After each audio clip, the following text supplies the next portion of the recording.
যিদিনাৰ পৰা আমাৰ ৰাজহুৱা সভা হৈ যোৱা পিছদিনাখনৰ পৰাই আমি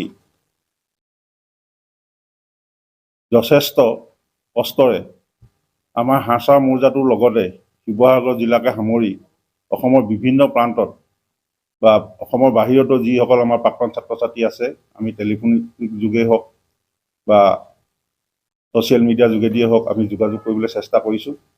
আৰু আমাৰ বিশেষকৈ শিৱসাগৰ টাউনকে আৰম্ভ কৰি হাঁহচাৰ মৌজাটোত বিশেষকৈ আমি ঘৰে ঘৰে গৈ তেখেতলোকক নিমন্ত্ৰণ জনাইছোঁ আৰু এই অনুষ্ঠানটো সফল কৰিবৰ কাৰণে আমি তেখেতলোকৰ পৰা অৰ্থও সংগ্ৰহ কৰিছোঁ।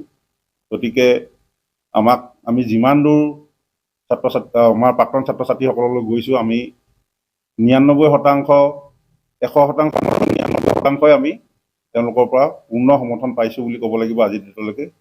আৰু আপোনালোকে গম পাইছে ইতিমধ্যে আমি যি স্থায়ী আমাৰ চাইকেল গৃহ আমি বিদ্যালয়খনৰ কাৰণে এটা চিনস্বৰূপে বনাই থৈ যাম বুলি ভাবিছিলোঁ আমি উদযাপন সমিতিৰ তৰফৰ পৰা প্ৰাক্তন ছাত্ৰ ছাত্ৰী সমাজৰ তৰফৰ পৰা। এইটো ইতিমধ্যে আমাৰ নিৰ্মিত অৱস্থাত আছে আৰু অনুষ্ঠানটো হোৱাৰ আগে আগে সেইটো সম্পূৰ্ণ হৈ উঠিব বুলি আমি আশা ৰাখিছোঁ। বতৰে অকণমান বিধি পথালি দিয়াৰ কাৰণে অকণমান লেট হৈ গৈছে এইকেইদিনা। আৰু লগতে আমি যিহেতু আমাৰ বিদ্যালয়খন ৭৮টা বছৰ অতিক্ৰম কৰিলে, গতিকে আমি যোৱা 2020 চনত আমি ইয়াত মহাৰাজৰ জয়ন্তী পাতিবৰ কাৰণে আমি এটা উদযাপন সমিতি গঠন কৰি আমি কাৰ্যসূচী পৰ্যন্তলৈকে প্ৰস্তুত কৰিছিলোঁ। কিন্তু ক'ভিডৰ মহামাৰীৰ ফলত আমি এই অনুষ্ঠানটো বাতিল কৰিবলগীয়া হ'ল, অনুষ্ঠিত কৰিব নোৱাৰিলোঁ।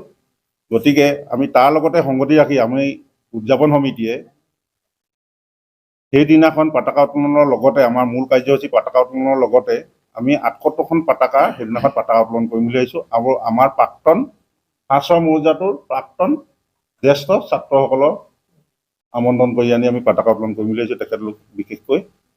আৰু দ্বিতীয়তে হ'ল আমি হাঁহ চৰা অতীত বৰ্তমানক সামৰি আমি এখন তথ্যচিত্ৰ প্ৰস্তুত কৰিছোঁ বিশেষভাৱে। এই তথ্যচিত্ৰখনি ইতিমধ্যে আমাৰ ৰেকৰ্ডিঙৰ কাম সম্পূৰ্ণ হৈছে আৰু এইখন আমি 24 ডিচেম্বৰ তাৰিখে সন্ধিয়ালৈ আমি উন্মোচন কৰিম ৰাইজৰ আগত। গতিকে বিশেষভাৱে আমি এইকেইটা কাম আমি হাতত লৈছোঁ আৰু ছাৰে কোৱাৰ আগতে বহুত অধীৰ আগ্ৰহেৰে বাট চাই আছোঁ। সেই দিনটোত আমি বিভিন্ন কাৰ্যসূচীৰ মাজতে আমাৰ যিটো মূল কাৰ্যসূচী যি আমাৰ সতীৰ্থ মহামিলন হ'ব, এইটোত সঁচাকৈ আমি বহুত বছৰ মূৰত আজি আপোনালোকে গম পাইছে যে যান্ত্ৰিকতাৰ যুগত আমি যেন ইজনে সিজনক আজি ওচৰৰ পৰা লগ পোৱাটো বৰ এটা হেৰিয়াৰ নিচিনা হৈছে, সাঁথৰৰ নিচিনা হৈ গৈছে দিনক দিনে কৰ্মব্যস্ততাৰ মাজতে। সেইদিনা আমি সকলোৱে লগ পাই আমি এটা অতীতলৈ বা ল'ৰালিৰ দিনলৈ ঘূৰি যাব পাৰিম বুলি আমি আশা ৰাখিছোঁ। আৰু এই এপাহতে আপোনালোকৰ মাধ্যমৰ যোগেদি আমি যি দুই একেও যদি খবৰ পোৱা নাই, গতিকে তেখেতলোকক মই এই এপাহতে আহ্বান জনাইছোঁ যাতে 24 ডিচেম্বৰ তাৰিখে সকলো প্ৰাক্তন ছাত্ৰ ছাত্ৰী লগতে শুভাকাংক্ষীসকল আমাৰ বিদ্যালয়লৈ আহি সেইদিনাখন আমাৰ অনুষ্ঠানটোত যাতে সাফল্যমণ্ডিত কৰে। এইখিনি আমাৰ 24 ডিচেম্বৰৰ কাৰণে আমি এখন কাৰ্যসূচী প্ৰস্তুত কৰি লৈছোঁ আমাৰ আটাইখিনি লগ লাগি। সেই কাৰ্যসূচীখনত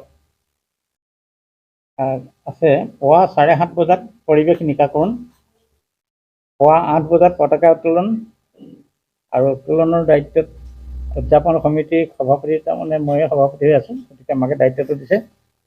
বিদ্যালয়ৰ পতাকা উত্তোলন কৰিব বৰ্তমান অধ্যক্ষ যতীন্দ্ৰনাথ চেতিয়াদেৱে। 8:30 বজাত স্মৃতি তৰ্পণ আৰু তৰ্পকদ্বয় হ'ল মনোজ বুঢ়াগোহাঁই, তেখেত এই বিদ্যালয়ৰ পৰিচালনা সমিতিৰ সভাপতি আৰু লগতে আমাৰ যিখন উদযাপন সমিতি সেইখনৰ কাৰ্যকৰী সভাপতি। তাৰপিছত আৰু তৰ্পণ কৰিব প্ৰবীণ কোঁৱৰ, মুখ্য সম্পাদক। প্ৰবীণ কোঁৱৰো এসময়ত আমাৰ এই বিদ্যালয়ৰ সাধাৰণ সম্পাদক আছিল, এবাৰ সক্ৰিয় ডেকা ল'ৰা। বাজেই হওক, পুৱা 9 বজাত গছপুলি ৰোপণ। ৰূপকসকল হ'ল দীপা কোঁৱৰ বৰা, এই বিদ্যালয়ৰ উপাধ্যক্ষা, ব্ৰজেন ফুকন, এজন সমাজকৰ্মী, ONGC কৰ্মচাৰী, তাৰপিছত প্ৰণৱ চেতিয়া, নীলোৎপল বুঢ়াগোহাঁই, অনন্ত চেতিয়া আৰু ৰীণা সন্দিকৈ। এখেতসকলে এই গছপুলি ৰোপণ কৰিব। তাৰপিছত আছে পুৱা 9 বজাত আন্তঃগাঁথনি উন্নয়ন কাৰ্যসূচী শুভ উদ্বোধন অনুষ্ঠান। পুৱা 10 বজাত প্ৰাক্তন ছাত্ৰ ছাত্ৰীৰ পঞ্জীয়ন পৰ্ব। পুৱা 10:30 বজাত স্মৃতিগ্ৰন্থ উন্মোচন। আমি এখন স্মৃতিগ্ৰন্থ প্ৰকাশ কৰিবৰ কাৰণে সকলো যা যোগাৰ কৰিছোঁ আৰু ইতিমধ্যে এখন আগবাঢ়ি আছে। আমি আশা ৰাখিছোঁ সেইদিনা আমি ৰাইজৰ আগলৈ আগবঢ়াই দিম। 11 বজাত আছে মুকলি সভা। মুকলি সভাৰ উদ্বোধক শ্ৰীযুত দেৱজ্যোতি গগৈ, বিদ্যালয়সমূহৰ পৰিদৰ্শক, শিৱসাগৰ জিলা। তাৰপিছত মুখ্য অতিথি থাকিব সেই মুকলি সভাত ডক্টৰ জ্যোতিপ্ৰসাদ শইকীয়া, উপাচাৰ্য, বীৰাংগনা সতী সাধনী ৰাজ্যিক বিশ্ববিদ্যালয়। বিশিষ্ট অতিথি হিচাপে থাকিব শ্ৰীযুত তপন কুমাৰ গগৈ, আমাৰ সাংসদ যোৰহাট সমষ্টি। তাৰপিছতে শ্ৰীযুত অখিল গগৈ, বিধায়ক, শিৱসাগৰ সমষ্টি। তাৰপিছত দিনৰ 1 বজাৰ পৰা আছে শহীদ সতীৰ্থৰ স্মৃতি ৰোমন্থন।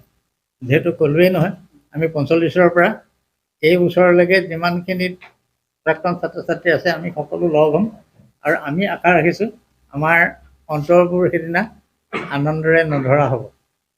আমি সেইদিনা দিনটো কেনেকৈ উদযাপন কৰিম ভাবিয়েই বৰ বেলেগ লাগিছে, যেন আমাৰ সেই দুৰ্গা পূজাটোৱে আহিছে। সৰু হৈ থাকোঁতে দুৰ্গা পূজাটো আহি পেলাই যেনেকুৱা লাগে, আমাৰ তেনেকুৱাই লাগিছে। এইখিনি হ'ল আমাৰ কালি। এই সমাৰোহখন যাতে সকলো ফালৰ পৰা সাফল্যমণ্ডিত হয় সেইটো আমি আশা ৰাখিছোঁ আৰু সেইটো সম্ভৱ হ'ব কেৱল আপোনালোকৰ সাংবাদিকসকলৰ সহযোগিতাৰ যোগেদিয়ে। আপোনালোকক বাদ দি আমাৰ কোনো কাম সম্ভৱ নহ'ব। আমি ইতিমধ্যে যথেষ্ট চেষ্টা কৰিছোঁ এই কাৰ্যসূচীটো সাফল্যমণ্ডিত কৰিবৰ কাৰণে। আমাৰ উদযাপন সমিতি, যাক আমি নামটো বেলেগ এটা দি থোৱা আছে, উদযাপন সমিতিৰ যোগেদি আমি কেইটামান উন্নয়নমূলক কাম হাতত লৈছোঁ। তাৰে এটা হ'ল এই বিদ্যালয়খনৰ উপযুক্ত এটা চাইকেল গেৰেজ নাই। সেই অভাৱটো যাতে পূৰ হয় তাৰ কাৰণে আমি এখন আঁচনি লৈছোঁ আৰু সেই আঁচনিখনত প্ৰায় 3,62,000 টকা ধৰা আছে। এই 3,62,000 টকাৰ যিটো কাম, সেই কামটো আমি ইতিমধ্যে আগবঢ়াইছোঁ আৰু আমি আশা ৰাখিছোঁ সেইটো সময়মতে সম্পূৰ্ণ হ'ব।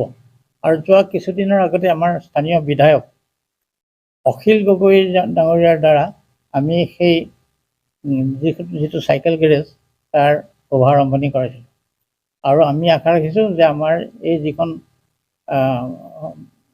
প্ৰাক্তন ছাত্ৰ ছাত্ৰী সমাৰোহ অনুষ্ঠিত হ'ব 24 তাৰিখে, ঠিক তাৰ আগে আগে আমি এইখন উদ্বোধন কৰিব পাৰিম। ছাত্ৰ ছাত্ৰীসকলৰ ব্যৱহাৰৰ কাৰণে আগবঢ়াই দিব পাৰিম।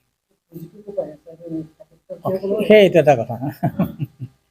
এই পুঁজিটো কেৱল আমাৰ প্ৰাক্তন ছাত্ৰ ছাত্ৰীসকলৰ বা 2-4 শুভাকাংক্ষীৰ অৰিহণাৰ যোগেদি বা দান বৰঙণিৰ যোগেদি আমি এইটো সম্পন্ন কৰিছোঁ।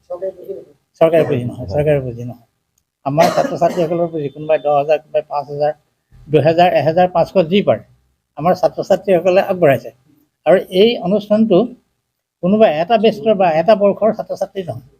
আমাৰ বিদ্যালয়খন প্ৰতিষ্ঠা হৈছিলে 1945 চনত। সেই 1945 চনৰ পৰা এই বছৰ ওলাই যোৱাখিনিলৈকে এই প্ৰায় 79 বছৰ। এই 79 বছৰৰ যিমান ছাত্ৰ ছাত্ৰী